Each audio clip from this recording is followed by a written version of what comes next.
textes parmi d'autres, comme par exemple celui que nous trouvons dans le livre des Lamentations au chapitre 3.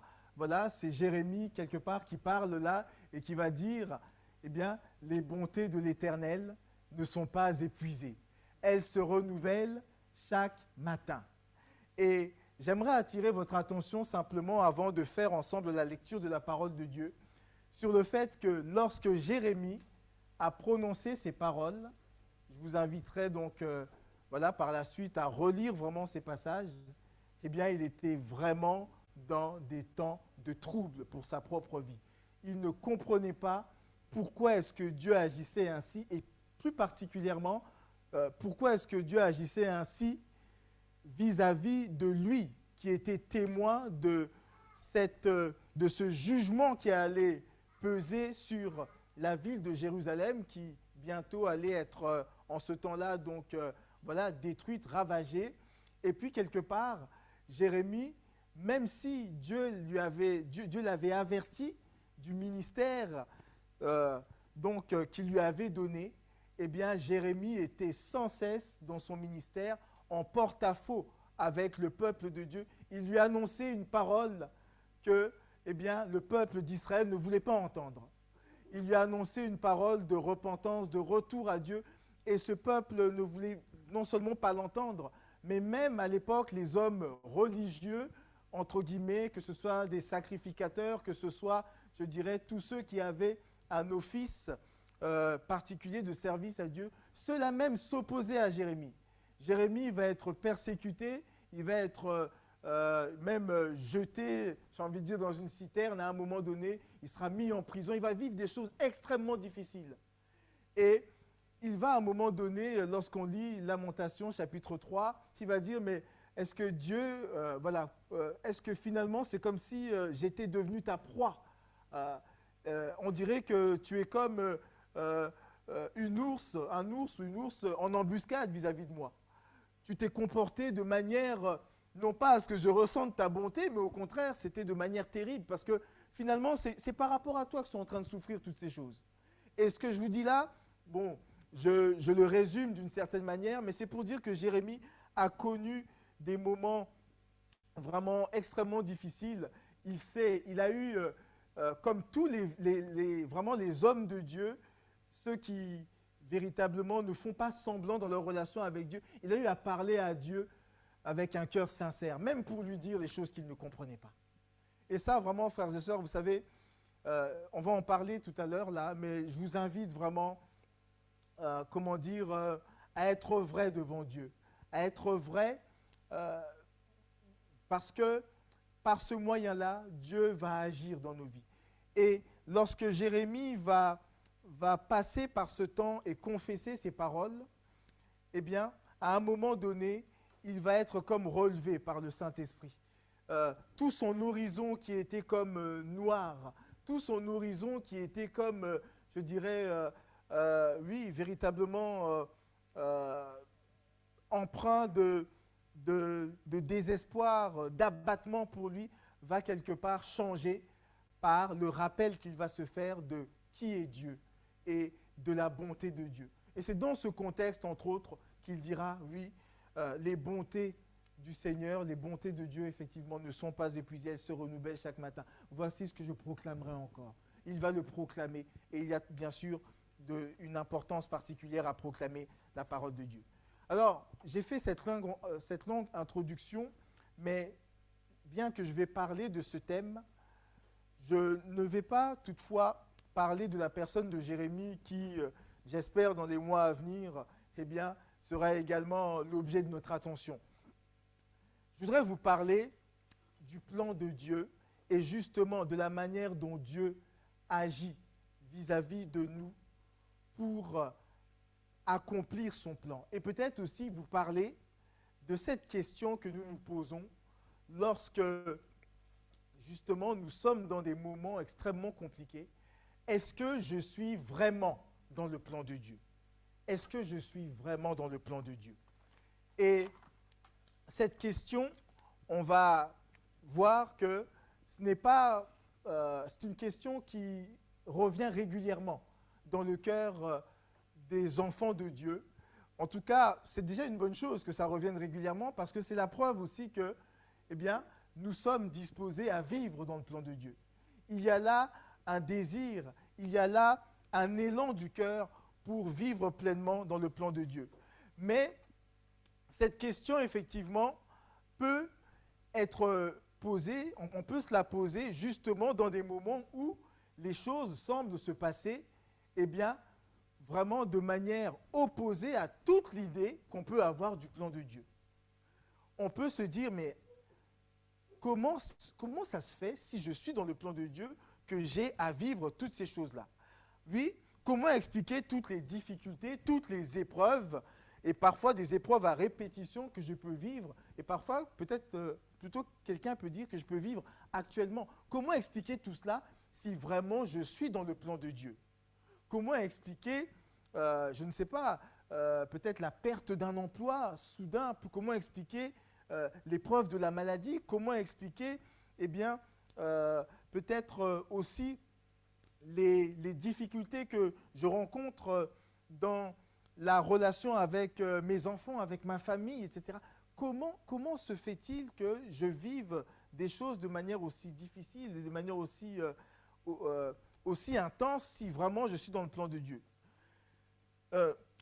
On a donc beaucoup de questions, et ces questions, elles existent parce que nous croyons bien sûr au plan de Dieu, mais nous croyons en la bonté de Dieu vis-à-vis de nous.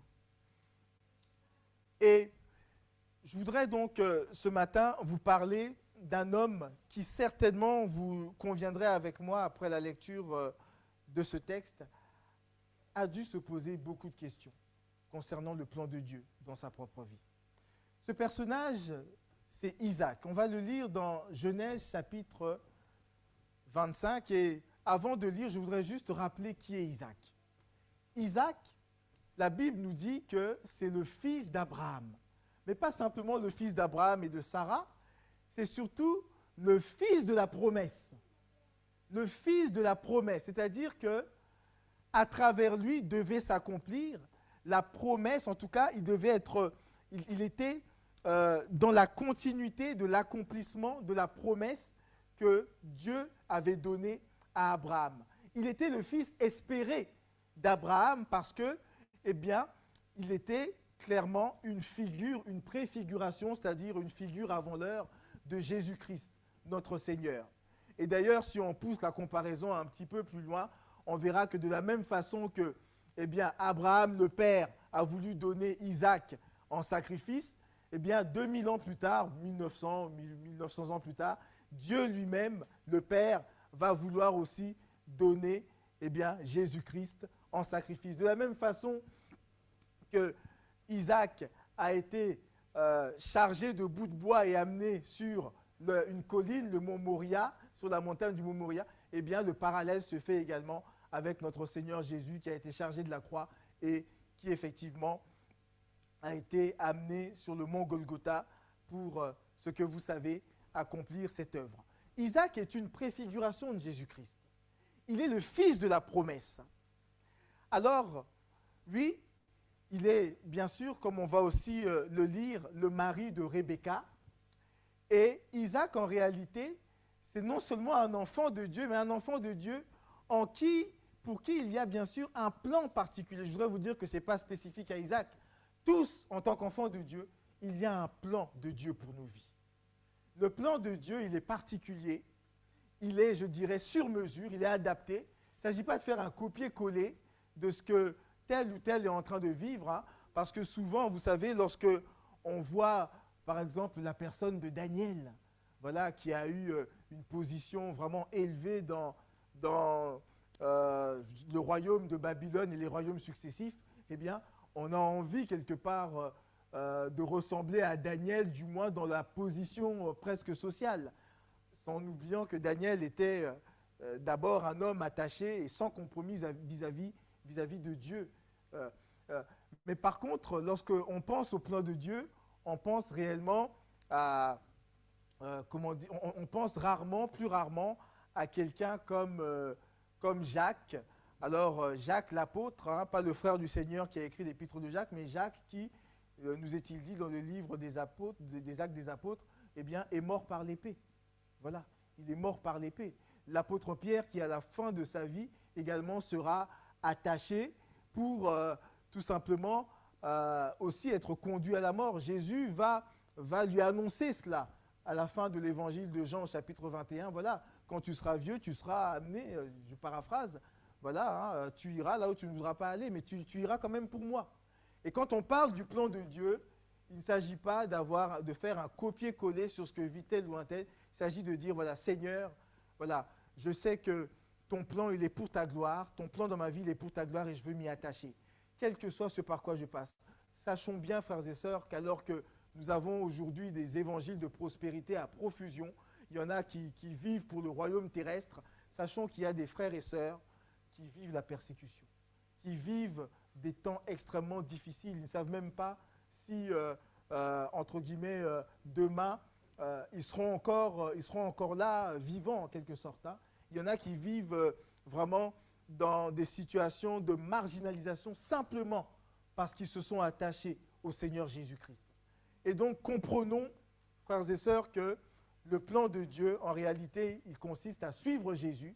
On en a parlé dernièrement. Suivre Jésus, mais suivre Jésus jusqu'au bout et pas d'avoir, je dirais, cette idée que je viens au Seigneur Jésus pour que, eh bien, il accomplisse simplement des bonnes choses dans ma vie en réglant tous mes problèmes, toutes mes difficultés, qu'il m'élève de telle ou telle manière et que je sois en quelque sorte dans une position de faveur telle sur cette terre qu'à un moment donné, on va dire, voilà, c'est un enfant de Dieu. C'est obligé que ce soit un enfant de Dieu. Regardez comment il est élevé, voilà, il est quelque part dans cette situation d'extrême faveur. Comprenons que ce n'est pas tout à fait ça.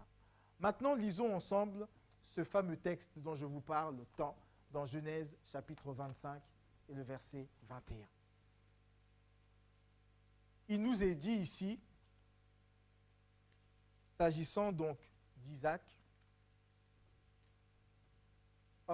chapitre 25, le verset 21, Isaac implora l'Éternel pour sa femme, car elle était stérile, et l'Éternel l'exauça. Rebecca, sa femme, devint enceinte. Ici, je ne sais pas si vous vous rendez compte, dans ce simple verset que nous venons de lire, combien, eh bien, Isaac a dû être troublé par rapport à ce verset, plutôt par rapport à cette épreuve que nous venons finalement de lire en l'espace d'un seul verset. Il est dit qu'il implora l'Éternel pour sa femme car elle était stérile. Rebecca, sa femme, était stérile. Et ça, pour moi, en connaissant la parole, je suis, pour ainsi dire, interpellé et troublé. Pourquoi ? Parce que la Bible nous montre bien qu'à l'origine du mariage d'Isaac et de Rebecca, il y a Dieu. Dans Genèse chapitre 24, on voit comment Dieu, qui donc a bien sûr auparavant choisi Isaac et l'a fait naître comme le fils de la promesse, mais Dieu, eh bien, va indiquer au serviteur d'Abraham, qui a été missionné par Abraham pour aller chercher pour son fils Isaac, eh bien, une épouse. Dieu va vraiment confirmer et montrer des signes évidents, des signes qu'avait demandé le serviteur. Et je voudrais juste lire ce que le serviteur avait demandé. Il disait à Dieu cette prière: « Voici, je me tiens à la source d'eau, et les filles des gens de la ville vers laquelle il était allé, la ville de Nachor, vont sortir pour puiser de l'eau. Que la jeune fille à laquelle je dirai, penche ta cruche, je te prie, pour que je boive, et qui répondra, bois, je donnerai aussi à boire à tes chameaux, soit celle que tu as destinée à ton serviteur Isaac.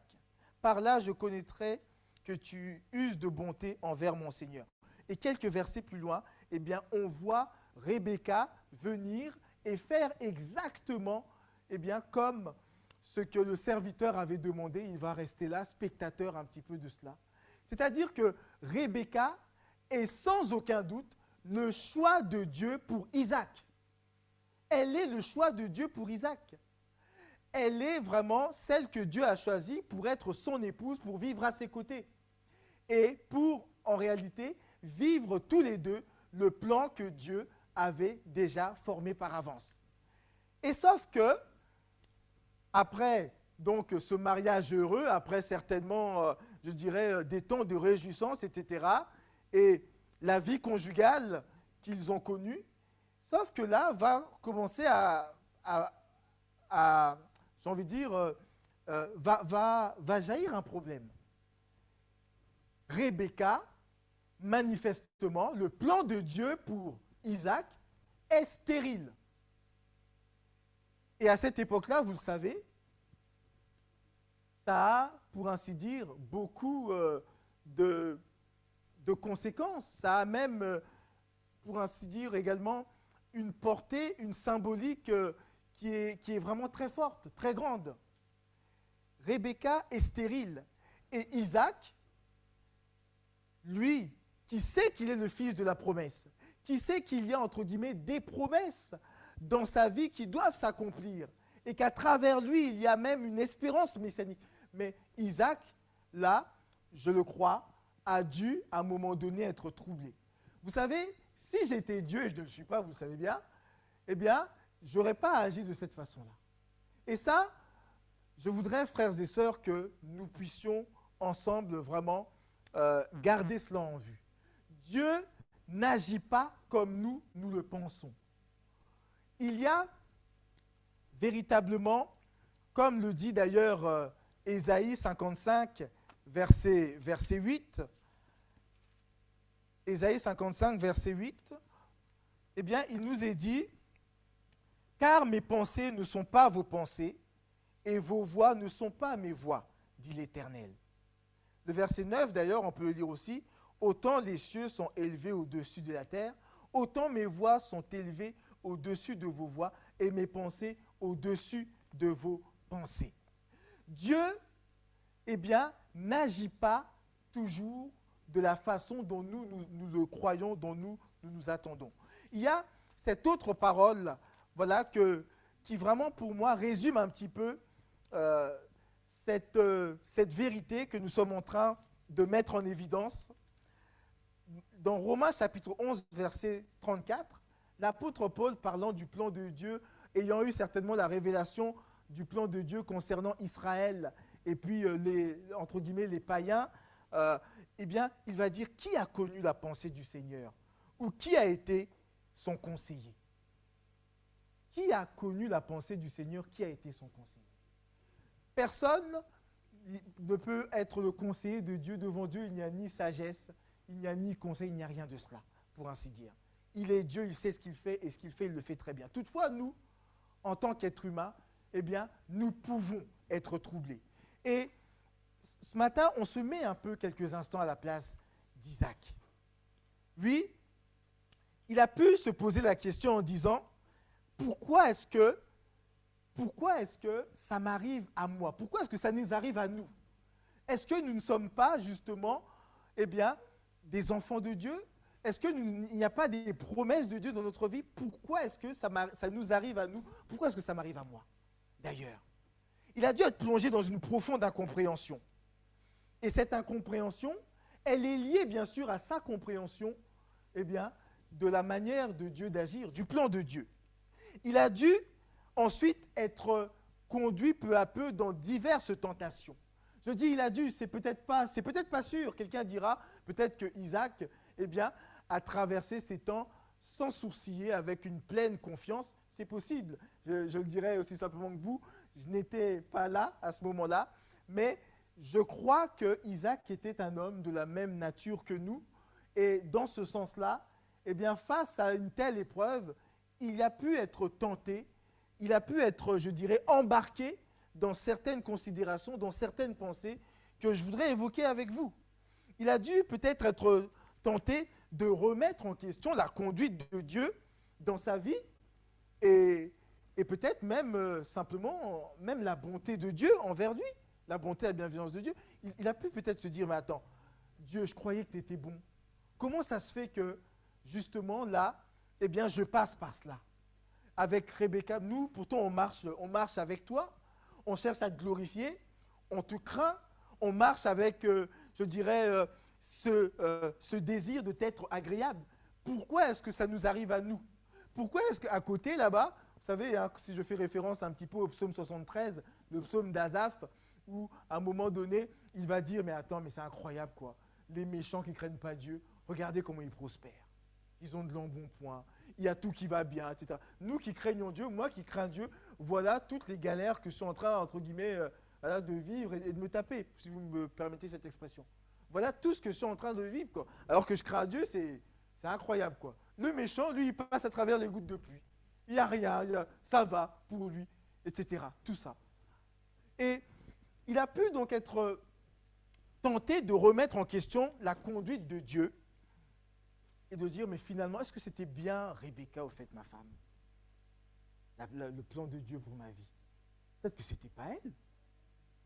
Et vous voyez, il y a beaucoup de chrétiens qui, pour je ne sais quel prétexte, et parce que certainement il y a des vérités qui ne sont pas assimilées, eh bien, se laissent facilement embarquer comme ça par le diable vers ce type de pensée. Et lorsque le diable les amène sur un autre terrain, eh bien, il y a d'autres pensées qui vont se greffer à cela.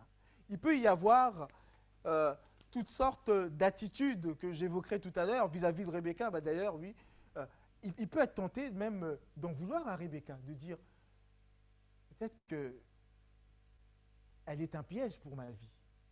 Et réciproquement, on pourrait dire à l'inverse, parce que là, il est question que Rebecca était stérile, mais on peut être dans un couple où c'est le mari qui est stérile. Ou bien on peut vivre une épreuve qui n'a rien à voir avec ce qu'on est en train de dire, mais une épreuve où on remet en question le plan de Dieu pour notre vie et où on est en train de se dire finalement, mais là, est-ce que la personne que Dieu a mis à mes côtés, parce qu'elle ne va pas assez vite, parce qu'elle ne comprend pas ce que je suis en train de lui expliquer, est-ce que ce n'est pas vraiment, est-ce que c'est pas un piège pour ma vie? Est-ce que c'était vraiment elle avec qui le Seigneur voulait que je me marie, je construise, etc. Tout ça. Et malheureusement, ce que je suis en train de vous dire, c'est qu'il y a eu, on a entendu parler de temps et temps, je dirais, d'histoires absurdes, des divorces, voilà, parce que telle ou telle personne a pris prétexte, peut-être que, voilà, ou de la stérilité, ou de je ne sais quelle difficulté rencontrée, parfois une fausse couche qui est arrivée vis-à-vis, voilà, pour l'épouse, etc., pour, eh bien, prendre ses clics et ses claques et aller ailleurs. Et de dire, voilà, je sais que c'était pas le plan de Dieu, et puis avec le prétexte, oh, de toute façon, on ne s'est pas marié devant l'église, on s'est juste marié à la mairie. Voilà. Une sorte de raisonnement. Et Isaac a pu être tenté, donc, d'avoir, oui, un regard et des paroles peut-être mauvaises vis-à-vis de Rebecca. De remettre en question, on l'a dit, la conduite de Dieu, mais aussi sa bonté, et de dire, mais toi qui es censé être le Dieu bon, mais où est ta bonté? Où est ta bonté? Où sont tes projets de paix et non de malheur? Où est-ce qu'ils sont ces projets de paix et non de malheur? Et pourquoi d'ailleurs tu me traites aussi injustement, quoi? Tout ça embarqué là-dedans à cause de la façon dont il interprète la difficulté qu'il rencontre actuellement. Il a aussi pu être tenté de croire que Dieu, eh bien, Dieu l'a abandonné et de vivre ça comme une sorte de trahison, de dire voilà, je me suis confié en toi, j'ai espéré en toi, tu sais comme je voulais moi aussi avoir des enfants, comme les enfants me tiennent à cœur, et là, eh bien, tu ne permets même pas que je puisse avoir des enfants. Voilà, et là, une sorte de haute trahison de la part de Dieu et une confiance qui est comme entamée vis-à-vis de lui. De dire, voilà, je ne sais plus si Dieu, je peux encore lui faire confiance. Parce que, voilà, je me suis confié en lui et puis, au lieu de ne pas être confus, je suis confus. Et peut-être à cela vont s'ajouter des moqueries de la part de ceux qui savent que, eh bien, nous sommes confiants en Dieu, nous marchons avec lui. Voilà, des moqueries, etc. Et avec tout ça, eh bien, la tentation aussi d'en vouloir à Dieu. d'en vouloir à Dieu, et je vais aller plus loin de dire, eh bien, aussi de juger Dieu sur sa façon d'agir, sur sa façon tout simplement d'agir. C'est-à-dire que là, on n'est plus dans la position de la créature de Dieu, de l'enfant de Dieu, qui reconnaît à Dieu la souveraineté, tout cela, mais au contraire, eh bien, là, dans la position de quelqu'un qui veut même se faire juge de Dieu. Et nous sommes souvent tentés de se faire, entre guillemets, juge de Dieu. De dire, oui, mais voilà, de toute façon, tu n'aurais pas dû agir comme ça. Tu ne peux pas traiter, tu ne peux pas me traiter comme ça. Et puis, je crois que voilà, tu as agi de manière injuste vis-à-vis de moi. Vous savez, la notion de justice et d'injustice, il faut la creuser. Ce qui compte devant Dieu, eh bien, c'est de rester fermement attaché à lui.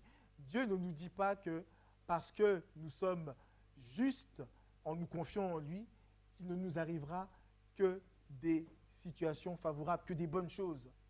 Il ne nous a pas promis cela. Il nous a simplement promis eh bien, qu'il sera toujours avec nous, que son esprit va être toujours avec nous. Voilà, je ne te délaisserai pas, je ne t'abandonnerai jamais. Il nous a simplement promis que le Saint-Esprit eh bien, est scellé finalement, nous a été donné éternellement pour nous aider justement à traverser cette vie de manière à glorifier Dieu. Et Isaac a pu aussi être tenté, d'une certaine façon, de se croire finalement dans cette épreuve comme livré au pouvoir du diable. Livré au pouvoir du diable parce que, je ne sais pas, rejeté par Dieu, abandonné par Dieu, puni. Je ne sais pas, il a dû rechercher dans les tiroirs de sa vie un quelconque péché qu'il aurait commis et qu'il n'aurait pas assez confessé. Alors peut-être qu'il l'a confessé une fois, deux fois. Il s'est peut-être dit, mais Dieu, peut-être qu'il n'entend pas deux, trois fois. Alors je vais le confesser 1000 fois. Et puis peut-être qu'il va entendre, peut-être que c'est à cause de ça, il m'en veut de ce que à tel moment de ma vie, eh bien, j'ai mal fait, j'ai désobéi, etc. Beaucoup de chrétiens, beaucoup je dirais, de frères et sœurs se laissent facilement accuser sur leur passé. Accusés par le diable qui est ça j'ai presque envie de dire, ça c'est son boulot, c'est son métier. Hein. Il est l'accusateur des frères. Lui, le diable, sa spécialité, c'est de faire les poubelles de nos vies. Voilà. Il fait les poubelles de nos vies, il va rechercher ça, tiens, ça. Tu vois? Tu crois que Dieu a pardonné ça? Tu es sûr qu'il a vraiment pardonné? Ce n'est pas un peu facile, tu as juste demandé pardon, tu as juste dit, voilà, sincèrement, que voilà, tu étais triste d'avoir justement offensé Dieu et que tu ne voulais plus jamais refaire cela, que vraiment tu demandes à Dieu sa grâce pour plus retomber. Et tu crois que c'est comme ça, et puis c'est fini. Bah non, Dieu, pour Dieu, ça ne se passe pas simplement comme ça. Il va t'envoyer la facture. Il t'enverra la facture dans quelques temps, tu vas voir. Donc voilà, on se laisse un peu comme ça, entraîner dans ce type de raisonnement et dans des accusations de, vous savez, avec cette culpabilité permanente alors qu'il suffit de recevoir la pleine justice de Dieu en Jésus-Christ. Je sais, mon Dieu, que tu m'as pardonné. Et la Bible dit que Dieu ne se lasse pas de pardonner. Ésaïe 55, 7. Il ne se lasse pas de pardonner. C'est son cœur de pardonner. Alléluia. Il est ce Dieu qui aime pardonner, tout simplement. Voilà. Et même quand vous lisez Michée, chapitre 7, versets 18 à 20, vous lisez la suite, la Bible dit que, eh bien, il prendra nos péchés, il les jettera au fond de la mer. Il ne s'en souviendra plus en réalité. C'est Dieu, en réalité, quand tu lui parles d'un péché commis, je ne sais pas quand, il dit, mais tu parles de quoi? Moi, je ne m'en souviens plus. Tu me parles de quoi? Le sang de Jésus, eh bien, t'a lavé, t'a justifié. Et béni soit Dieu pour cela.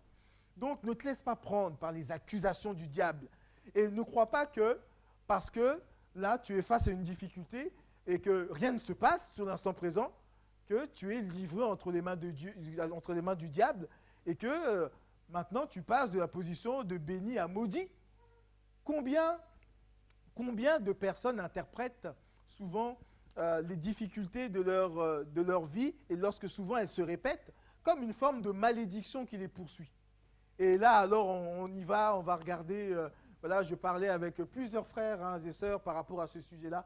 On a le réflexe, parfois, voilà, d'aller chercher les malédictions ancestrales, de dire, voilà, il y a peut-être dans ma lignée une malédiction qui continue d'opérer, qui continue d'agir, etc., et qui fait que, voilà, il y a toujours tel et tel problème. Je voudrais vous dire, frères et sœurs, oui, je connais comme vous les versets qui nous parlent que, effectivement, il existe une malédiction jusqu'à la 3e et la 4e génération, justement, de ceux qui ne craignent pas Dieu en réalité. Voilà, voilà il y a ces paroles qui nous sont dites clairement dans la Bible. Mais je voudrais aussi vous dire que c'est Jésus qui s'est fait malédiction pour nous. La Bible nous dit que, voilà, à la croix, non seulement il s'est fait pécher, mais Galates 3,13 nous montre aussi qu'il s'est fait malédiction pour nous. Il a pris en lui la malédiction pour que, justement, nous ne soyons pas maudits devant Dieu. Nous étions maudits du simple fait que nous étions ennemis de Dieu, rebelles à Dieu, nous étions dans une mauvaise position. Et effectivement, à l'époque, nous pouvions dire clairement que des malédictions, tant que nous n'étions pas à Christ, des malédictions pouvaient continuer à nous poursuivre, à s'opérer, etc. Mais maintenant que nous sommes à Christ, frères et sœurs, nous ne pouvons pas être à la fois bénis de toutes les bénédictions spirituelles dans les lieux célestes, comme dit la parole dans Éphésiens chapitre 1er, et dire que nous sommes maudits en même temps. Voilà, Dieu ne nous bénit pas et ne nous maudit pas en même temps. La Bible dit qu'en Jésus-Christ, nous sommes bénis de toutes les bénédictions spirituelles dans les lieux célestes. C'est ma position naturelle. Je sais que je suis béni. Et cette bénédiction, ce n'est pas une question de dire que toutes les circonstances dans ma vie, voilà, sont toujours OK, c'est toujours le pouce levé, parce que voilà, je suis un enfant de Dieu et que... Non, ce n'est pas ça. C'est que je sais que je suis béni en Jésus-Christ de toutes les bénédictions spirituelles dans les lieux célestes. Et je vais même aller plus loin, frères et sœurs. La Bible dit qu'en tant qu'enfant de Dieu, je suis né de nouveau. Et vous savez ce que veut dire né de nouveau? La même traduction en grec qu'on dit né de nouveau, c'est aussi né d'en haut. Né d'en haut. Et si vous lisez Jean chapitre 1, verset 12, eh bien, ce verset qu'on connaît certainement, mais que je tiens à relire ce matin, Jean chapitre 1er, verset 12, eh bien, voici ce qu'il nous est dit. Mais à tous ceux qui l'ont reçu, la véritable lumière, la parole de Dieu, à ceux qui croient en son nom, elle a donné le pouvoir de devenir enfants de Dieu, lesquels sont nés, et c'est là que ça nous intéresse, frères et sœurs, non du sang, ni de la volonté de la chair, ni de la volonté de l'homme, mais de Dieu. Nous sommes nés de Dieu. C'est-à-dire que nous sommes nés d'en haut, mais nés spirituellement de Dieu. Lorsque nous n'étions pas encore en Christ, nous n'étions pas nés spirituellement de Dieu. Nous ne pouvions pas nous revendiquer de l'héritage spirituel du Père en Jésus-Christ. Nous étions dans la lignée de Adam, tout simplement. Aujourd'hui, nous sommes sortis de la lignée de Adam spirituellement, la lignée de Adam qui véhiculait tous ces héritages de familiaux, ces héritages naturels et ces malédictions naturelles. Nous étions dans cette lignée et la Bible nous dit que nous sommes maintenant en Christ. Nous sommes sortis de Adam parce que Adam, c'est la première création. La Bible dit que nous sommes dans le second. Christ est la nouvelle tête de l'humanité. Il est le second, il est le second homme. Et il est, je dirais, l'homme selon l'homme qui inaugure une nouvelle création. Et nous sommes sortis spirituellement, physiquement nous sommes encore, faits de chair, mais nous sommes sortis spirituellement de cet héritage, de cette lignée spirituelle en Adam, pour être dans la lignée spirituelle de Christ. Et c'est pour ça qu'on peut dire que nous sommes nés de nouveau, ça veut dire que nous sommes nés d'en haut, nous avons Dieu pour Père et nous sommes nés de Christ. Nous sommes de l'espèce de Christ, frères et sœurs. La Bible dit que nous sommes même rendus aujourd'hui participants de la nature divine. Et il faut là, frères et sœurs, que nous soyons au clair là-dessus, parce que si nous ne sommes pas au clair là-dessus, à la moindre difficulté, à la moindre répétition des épreuves, le diable va venir et va dire, bah, tu sais, je ne sais pas si tu as vidé le tiroir des malédictions, parce qu'il y en a encore une. Hein. Je ne sais pas si tu as vu là, mais si tu ouvres le tiroir, tu vas voir qu'il y a encore une malédiction ancestrale que tu n'as pas vidée. Hein. Voilà. Il faut que tu brises, il faut que tu... Voilà, tu vas... Et ce n'est pas que nous n'avons pas à combattre et à lutter, mais c'est-à-dire qu'il ne faut pas partir avec une mauvaise base. Nous savons qu'en Jésus-Christ, je suis béni. Et je n'ai rien à faire d'autre pour être béni. Je le suis, c'est la position, parce que je suis né de nouveau. Ensuite, il faut que je résiste au diable par la vérité. Parce que le diable, eh bien, il va venir contester le fait que tu es béni. Il va dire, ouais, est-ce que tu es vraiment béni? Est-ce que, telle chose est vraiment finie dans ta famille? Et c'est là qu'il faut lui résister par la foi. Il est écrit. Il est écrit. Et si je ne lui résiste pas, non seulement il m'embarque dans son jeu, mais en plus, il me fait, j'ai envie de dire, il me fait jouer à l'extérieur. Moi, j'ai joué au foot, comme je vous ai dit. Voilà, il m'amène sur son terrain à lui. Et quand il m'amène sur son terrain, alors là, il va se charger de me faire quelques tourments. Parce qu'il m'a sorti du terrain de la vérité pour maintenant, eh bien, m'amener à être troublé en me faisant croire toutes sortes de choses. Donc voilà, il a pu être tenté de se croire parfois maudit. Il a pu être tenté aussi, Isaac, eh bien, de s'apitoyer sur son sort. De dire, oui, bah, pauvre de moi. Ah, pauvre de moi, avec tout ce qui m'arrive. Et vous savez, l'apitoiement de soi, j'ai dit de s'apitoyer sur son sort et même de désespérer de l'avenir. L'apitoiement de soi, c'est toujours un piège. À un moment donné, c'est qu'on se met au centre. On se met au centre au lieu de mettre Christ au centre. C'est-à-dire que les choses tournent autour de moi. Pauvre de moi, avec ce que j'ai vu, avec ce que j'ai vécu plutôt, avec tout ce qui m'arrive, etc. Et là, je peux vous assurer, frères et sœurs, que le diable sera toujours là pour vous passer la main autour de l'épaule. Ah, c'est vrai, c'est dur. Hein. Oh là là, tout ce que tu vis, là. Non, mais c'est incroyable. Hein. Et Dieu, il laisse faire ça. Et Dieu, il laisse faire ça. Tu es un enfant de Dieu, il te laisse quand même faire ça. Il laisse ça arriver. Il y a des caresses du diable à travers l'apitoiement de soi. Et je voudrais vous dire qu'il faut refuser l'apitoiement de soi. C'est vraiment un instrument du diable. Ça ne veut pas dire que nous n'avons pas, nous reconnaissons que nous fermons les yeux sur les difficultés qui nous arrivent, mais c'est juste qu'il ne faut pas tomber dans le fait, finalement, d'être, de s'abandonner à une sorte de tristesse qui, simplement, eh bien, n'a pas pour autre but que de dire, eh bien, c'est dur ce que je suis en train de vivre. C'est dur ce que je suis en train de vivre. Si c'est le seul but, là, il y a un problème.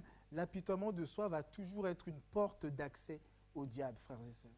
Et je crois que, véritablement, il nous faut prendre garde par rapport à cela. Je vais peut-être le dire déjà maintenant, par rapport à l'apitoiement de soi. C'est vraiment non seulement une voie sans issue, mais c'est aussi une manière de fermer la possibilité à Dieu, eh bien, de venir quelque part nous bousculer un petit peu, nous faire réagir. Vous savez, lorsque Jésus est venu voir cet homme qui était malade depuis 38 ans à la piscine, on va dire, de Bethesda, voilà, ça faisait 38 ans, il a commencé à lui parler, mais oui, mais tu sais, quand l'ange vient pour agiter l'eau, voilà, il y a toujours quelqu'un qui va plus vite que moi, qui va se jeter dans le... Voilà, ça va plus vite que moi et moi je suis...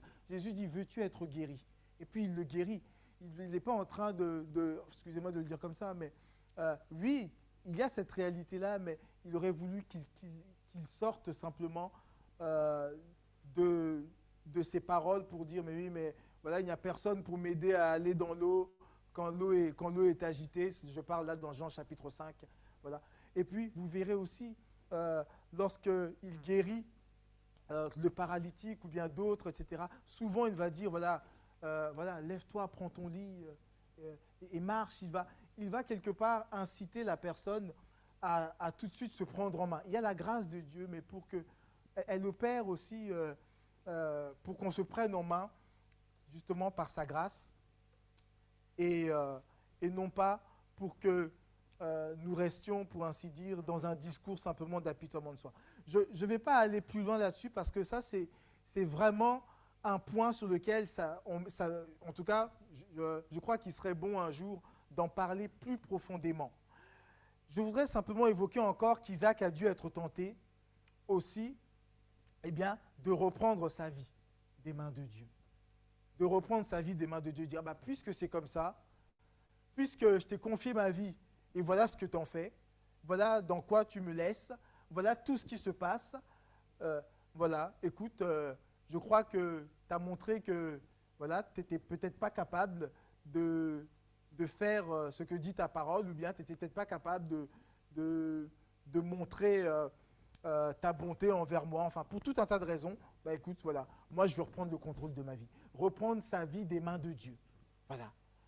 Et combien, j'ai envie de dire, de ceux qui ont marché avec le Seigneur, aujourd'hui se sont éloignés pour une raison ou pour une autre, parfois simplement, parfois en reprenant, je dirais, avec une forme de violence, excusez-moi de le dire comme ça, mais leur vie des mains de Dieu en disant, voilà, Seigneur, maintenant c'est bon, stop, c'est plus toi qui va être le maître, c'est maintenant je reprends les rênes de ma vie, je fais comme je l'entends, parce que j'ai été trop déçu, quoi. J'ai été trop déçu. Mes frères et mes sœurs, je voudrais vous dire que là aussi c'est un piège. C'est un piège terrible et c'est seulement ce que le diable attend. Il attend qu'à travers le découragement, à travers des situations qui semblent bloquées, qui semblent ne pas avancer, etc., eh bien, tu arrives à ce point de dire, c'est bon maintenant, j'ai donné, quoi, c'est bon, j'ai donné en confiance, j'ai donné dans le service, allez, ça y est, c'est bon, j'y vais. Parfois, il y en a qui se retirent doucement, il y en a parfois d'autres qui se retirent avec plus, je dirais, d'expression, etc., et de dire, voilà, finalement, je vais prendre une autre voie et peut-être que j'y arriverai mieux, quoi. Je voudrais vous dire que quand on vit ce type d'épreuve et qu'on est troublé, on est plongé dans une profonde incompréhension, quand il semble même qu'on a perdu pied au niveau de la foi, qu'on est dans une sorte de mer qui est agitée et que justement on traverse ces temps vraiment qui sont marqués par le trouble et les incertitudes, je voudrais vous dire que ce que Dieu veut nous donner, ce que Dieu veut faire, c'est de nous ramener sur le terrain des certitudes. Le terrain, il veut nous redonner des certitudes le concernant lui. Parce que dans ces moments-là, dans ces moments où on se dit, mais qu'est-ce qui se passe? Pourquoi ça se passe comme ça? Pourquoi les choses sont aussi dures, c'est si intense? Pourquoi ça dure depuis autant de temps? Pourquoi, voilà, je pensais à quelqu'un qui disait, pourquoi est-ce que, voilà, depuis tant d'années, je ne suis toujours pas marié? Pourquoi ça dure autant de temps? Pourquoi est-ce que, voilà, quelqu'un d'autre dans un autre domaine disait, pourquoi si Dieu est bon envers moi, pourquoi il a permis que cette collègue de travail qui a calomnié sur moi, qui est partie raconter des mensonges à mes supérieurs, pourquoi elle reste et que c'est moi qui suis viré? Pourquoi c'est moi qui suis viré? Et tout cela fait qu'à un moment donné, on peut être troublé, plongé dans une incompréhension. Et là, Dieu veut nous ramener sur le terrain des certitudes. Il veut aussi nous ramener sur le terrain de la foi. C'est le moment, quand on passe par là, ce n'est pas le moment de s'éloigner de Dieu, mais c'est au contraire le moment de crier à lui. De crier de tout son cœur vers celui qui nous connaît, qui nous comprend, qui n'est pas en train de nous prendre de haut. De crier de tout son cœur et justement avec un cœur qui est sincère. Et là, je crois que c'est le choix qu'Isaac a fait.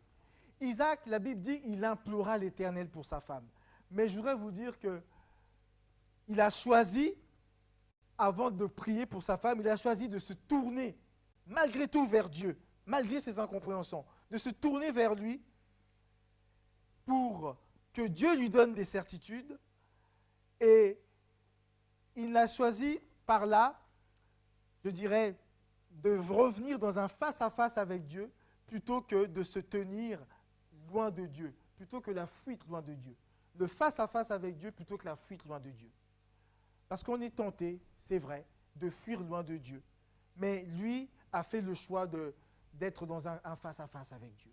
Et c'est, je crois, le choix que Dieu voudrait que tu fasses. Si tu traverses une telle épreuve, si tu passes par des moments difficiles, choisis de venir au pied de ton Dieu, dans la présence de Dieu. Choisis le face-à-face, choisis le cœur vrai, de dire Seigneur, je ne peux pas te cacher. Je serais même menteur si je te disais que tout ça, ça ne m'affecte pas, ça ne me touche pas. Je suis troublé. Mais Seigneur, c'est toi C'est toi qui peux m'éclairer, c'est toi qui peux m'amener la paix. C'est toi aussi qui peux me redonner des certitudes. Parce que là, je doute de ta bonté. Je doute même de la conduite, de vraiment, comment dire, de la façon dont tu as conduit ma vie. Redonne-moi des certitudes. Dans le tourment de l'épreuve, je crois que la grâce de Dieu, elle opère pour nous ramener sur le terrain des certitudes et des fondements de la foi. Et c'est seulement dans la présence de Dieu que justement on peut être relevé et tout à nouveau mis au large, ou plutôt ramené sur la terre ferme des certitudes. La foi, frères et sœurs, ce n'est pas de dire, on sait que ce n'est pas de dire Seigneur, je sens, ce n'est pas de dire Seigneur, d'ailleurs, je comprends. Non, la foi, frères et sœurs, c'est quand quelqu'un peut dire je sais en qui j'ai cru. Je sais en qui j'ai cru. Je sais en qui j'ai cru. Et il y a vraiment l'importance, lorsqu'on est dans ce temps trouble, dans ces temps de combat, eh bien, de confesser en qui on a cru. Et de confesser de manière générale la parole de Dieu. Il est absolument important, eh bien, d'élever Jésus au-dessus de tout, frères et sœurs. D'élever Jésus. Vous savez, on le chante, hein? Nous élevons Jésus. Je le dis de manière générale, on le chante dimanche après dimanche. Nous élevons Jésus, mais c'est quelque chose de très pratique d'élever Jésus.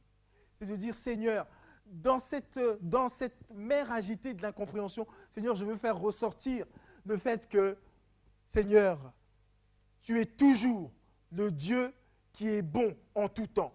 Je sais que tu es le Dieu qui est fidèle. Je sais que tu es le Dieu qui est juste. Je sais que tu es le Dieu tout-puissant. Je sais, Seigneur, que tu as tout contrôle. Je sais que, Seigneur, tu es encore le Dieu des miracles. Je sais, Seigneur, que ce que ta bouche dit, ta main l'accomplit. Seigneur, je sais en qui je crie. Je sais que tu es le Dieu compatissant et miséricordieux. Tu n'es pas insensible à ce que je vis. Je sais, Seigneur, que tu es un secours qui ne manque jamais dans la détresse. Je sais, Seigneur, que tu es ma délivrance. Tu es mon refuge. Seigneur, je sais que, Seigneur, oui, on l'a dit tout à l'heure, tu ne te lasses pas de pardonner. Seigneur, je sais que tu es amour. Je sais que tu es le même hier, aujourd'hui, éternellement. Je sais, Seigneur, parce que tu l'as dit, que tu ne me délaisseras pas. Tu ne m'abandonneras jamais. Je sais que ma vie est entre tes mains et que nul ne m'arrachera de ta main. En confessant ce genre de paroles, qui sont la vérité de la parole de Dieu, eh bien, vous allez voir comment votre esprit et vous-même, vous allez émerger. Vous allez, pour ainsi dire, refaire surface. Si vous étiez en train de couler dans le fond, vous allez refaire surface. Mes frères et mes sœurs, je voudrais vous dire ceci, quelque chose que j'ai appris personnellement, mais que je sais que c'est une vérité qui est tout simplement, qui est permanente. C'est que la manière de combattre une pensée dans laquelle on est embarqué, ce n'est pas en essayant d'amener une autre pensée, c'est en confessant la parole de Dieu. C'est en confessant la parole de vérité. Il faut que la parole de vérité vienne réellement, je dirais, il faut que Jésus soit élevé à travers la parole de vérité, que je me mette face à cette parole de vérité, que je la reçoive dans la foi. Vous savez, la Bible dit que la parole est une épée, une des armes de l'esprit. Et vous savez, l'épée de l'esprit, lorsqu'on le lit dans Éphésiens chapitre 6, l'épée de l'esprit en réalité, c'est une dague, c'est-à-dire une sorte de long poignard. C'est ça qui est écrit dans l'épée de l'esprit. L'armure du soldat romain, l'épée de l'esprit, c'était une dague. Et la dague, vous savez à quoi elle servait? Elle servait aux soldats romains dans les combats rapprochés. Ce n'était pas les combats de loin, c'est quand on était pressé et que le combat était rapproché. Quand le diable te presse et que tu es dans un combat rapproché, c'est l'épée de l'esprit, c'est la dague que tu dois utiliser pour ainsi dire, pour te défaire de cet ennemi. Je sais en qui j'ai cru. Probablement, Isaac, en revenant dans la présence de Dieu, eh bien, il a dû être renouvelé en retrouvant ses certitudes. Il a dû aussi être, je dirais, dans un renouvellement aussi d'alliance avec Dieu, en disant, en tout cas, un renouvellement d'engagement vis-à-vis de Dieu. Je voudrais lire cette parole simplement, voilà, dans Romains chapitre 8, après avoir été peut-être tenté, je le dis peut-être, de s'éloigner de Dieu, il a pu dire au fond de son cœur, mais dans toutes ces choses, nous sommes plus que vainqueurs, je suis plus que vainqueur par celui qui m'a aimé, qui nous a aimés. Car j'ai l'assurance que ni la mort, ni la vie, ni les anges, ni les dominations, ni les choses pesantes, ni les choses à venir, ni les puissances, ni la hauteur, ni la profondeur, ni mes incompréhensions, ni la façon dont je peux comprendre ou pas le plan de Dieu, ni aucune autre créature ne pourra me séparer de l'amour de Dieu manifesté en Jésus-Christ. Isaac a dû certainement donc aussi pouvoir dire ces paroles au Seigneur. Seigneur, tu sais que je t'ai confié ma vie. Je t'ai confié ma vie pour que tu en sois le seul maître. Tu sais, Seigneur, que je veux jamais m'éloigner de toi, je ne veux plus jamais m'éloigner de toi. J'ai été tenté peut-être par rapport à ça, mais je ne veux plus jamais m'éloigner de toi.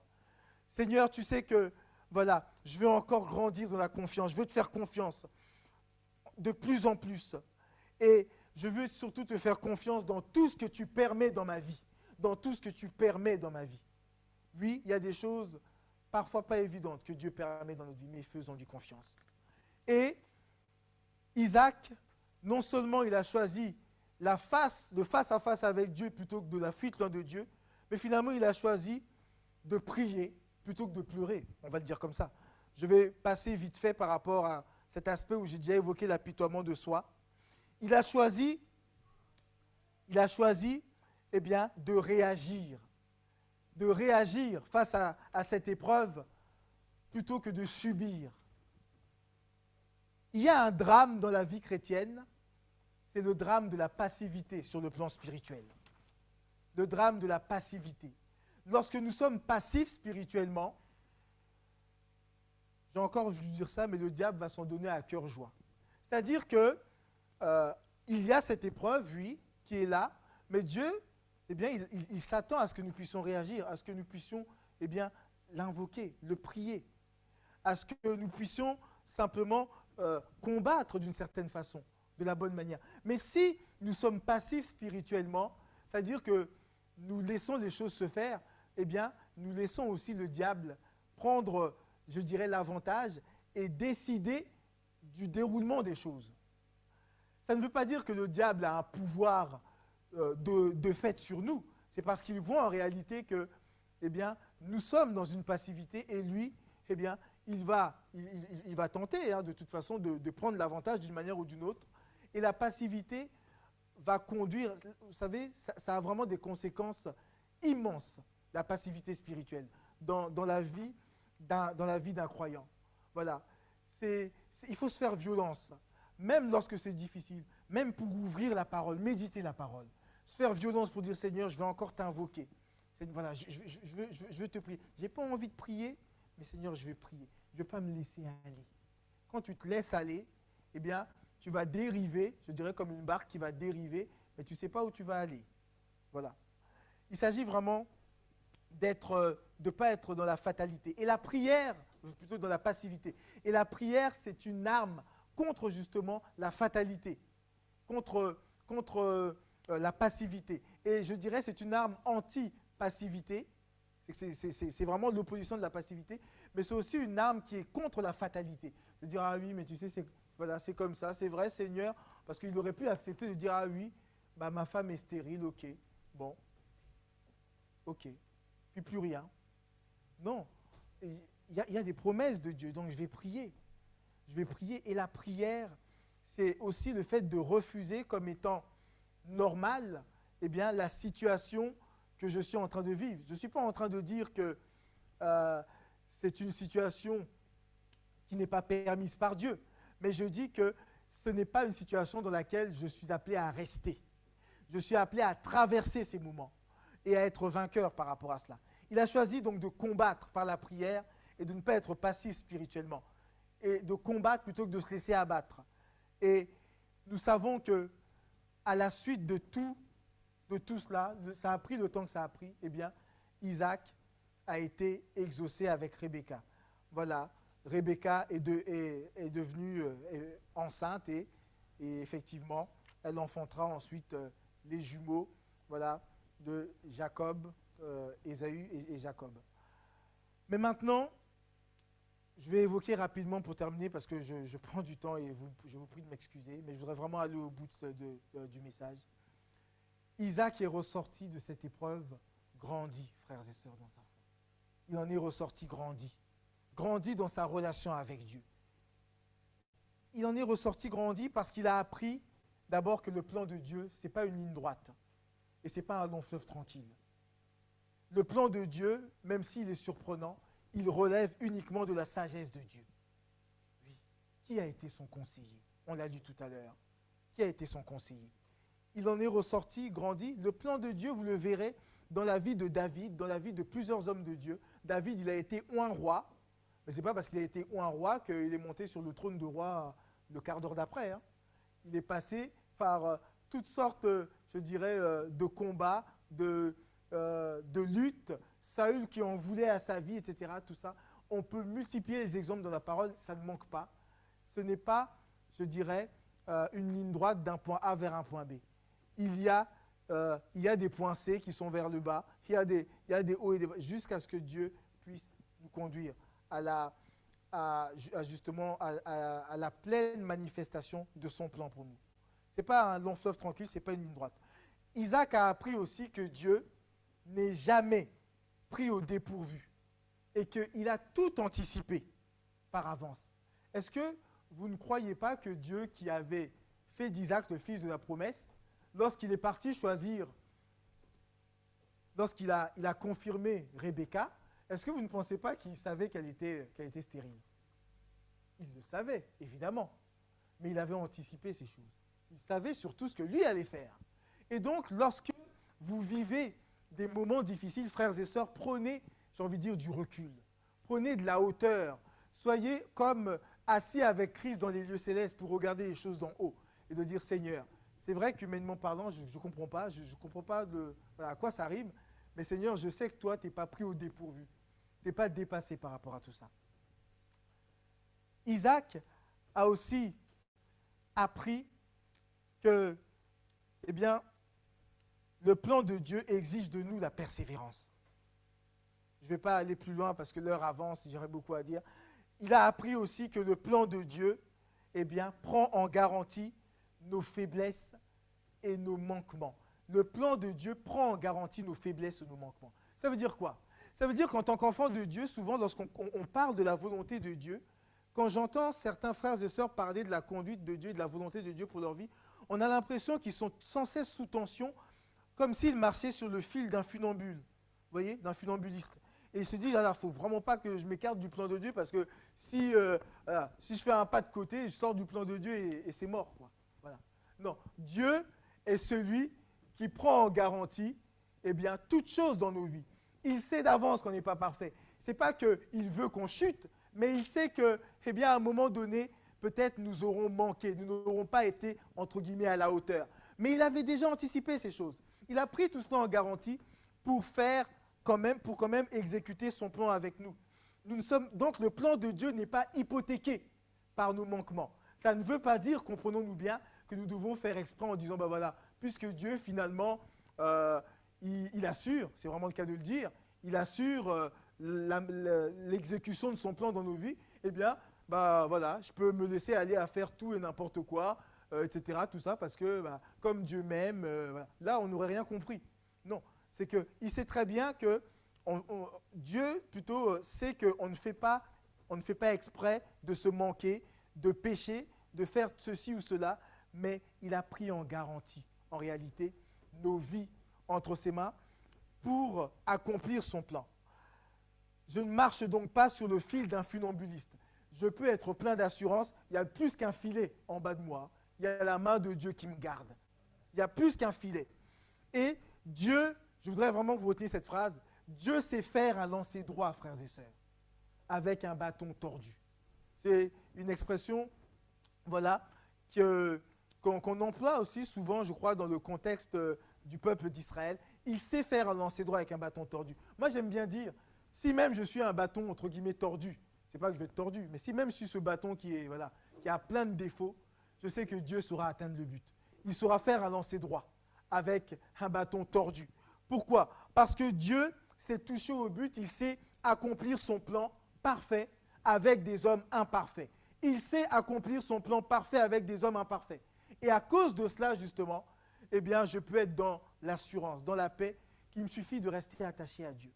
Simplement. Oui, je ne suis pas parfait encore. Ça ne veut pas dire que je suis pécheur. Je suis un saint qui est encore capable de pécher.